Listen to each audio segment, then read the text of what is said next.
Salom hammaga do'stlar. Bugun sizlar bilan menga berilgan savollarga javob beramiz. Qani ketdik.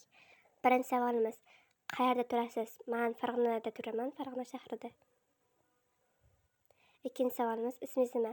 Meni ismim Sir, lekin bu kanalning egasining ismi Mohinur. Men bilan kollab qilasizmi? Hozir Baby Monster kollabini qilaman. Buni tugatgandan keyin o'ylab ko'raman. Okey, yigitingiz bormi? Yo'q, meni yigitim yo'q. Okey, unda qachon YouTube'ga kirib kelgansiz? Men YouTube'ga hozir shu yerda rasmni qo'yib qo'yaman. 27-da kirib kelganman. Va yana bitta savolimiz: qayerliksiz? Birinchi aytganimda men Farg'onaliman. Nechinchi sinfsiz? Men 7-sinfman. 2-2man. Ukangiz bormi? Da, ukam bor. Bitta eng kichkinasi o'sha ukam. Menga xayr. Shu bilan savol javobimiz tugadi. Keyingi part 2da kim chiqmoqchi bo'lsa, o'sha postimga yozsin.